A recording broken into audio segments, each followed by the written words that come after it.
धनगरांचं आराध्य दैवत श्री क्षेत्र आरेवाडी श्री बिरोबा मंदिराच्या परिसरामध्ये श्री बिरोबाचं दर्शन घेऊन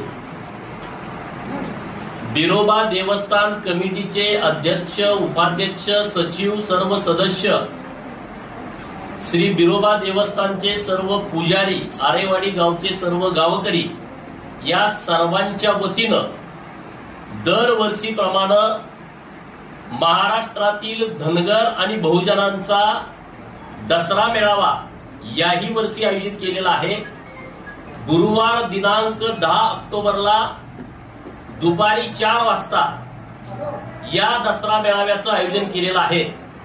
महाराष्ट्रातील तमाम धनगर बांधवांना, बहुजन बांधवांना मी नम्रतेची विनंती करतोय, आवाहन करतोय, देवस्थान ट्रस्टच्या वतीनं आणि आरेवाडी ग्रामस्थांच्या वतीनं आवाहन करतोय की लाखोच्या संख्येनं 10 तारखेला 4 वाजता आरेवाडीमध्ये आपण उपस्थित राहावं आणि आपली दिशा काय असावी हे ठरवण्याचं विचार मंथन आपल्याला करायचं आहे। तर आपण सगळ्यांनी ताकदीनं दसरा मेळाव्याला यावं। महाराष्ट्राचं वातावरण तुम्ही बघताय, सामाजिक परिस्थिती काय सुरू आहे महाराष्ट्रामध्ये आणि त्यामुळे घरात बसून चालणार नाही। सर्वांनी आरेवाडीच्या बिरोबाचं दर्शन आणि दसरा मेळावा असा दुग्ध शर्करा योग हा 10 तारखेला येतोय। तर आपण सर्वजण ताकदीने यावं।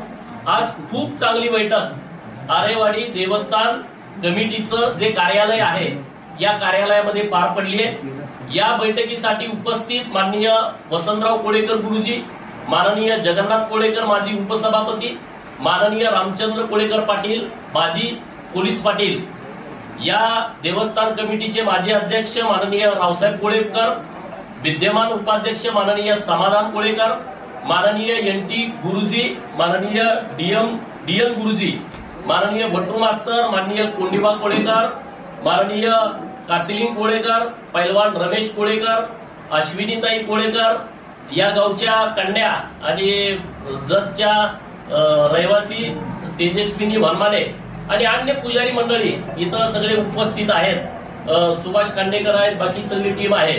तर खूप चांगली खेळीमेळीमध्ये बैठक पार पडली आणि आरेवाडीकरांचं सगळ्यांचं म्हणणं आहे की तुम्ही मोठ्या संख्येने या, आम्ही स्वागतासाठी तयार आहोत। हा दसरा मेळावा एक महाराष्ट्राला दिशा देणारा, महाराष्ट्राची राजकीय परिस्थिती बदलणारा हा दसरा मेळावा निश्चितपणे होईल। आरेवाडी देवस्थान आणि देवस्थान परिसर महाराष्ट्रातील तमाम लोकांच्या स्वागतासाठी सज्ज आहे। तर तुम्ही सगळ्यांनी 10 तारखेला आवर्जून उपस्थित राहावं एवढी सर्वांना विनंती आहे। जय मल्हार, जय महाराष्ट्र, जय भारत। खानापूर तालुक्यातील एकमेव सर्वसमावेशक हक्काचं न्यूज चॅनल विटा लाईव्ह न्यूज चॅनल।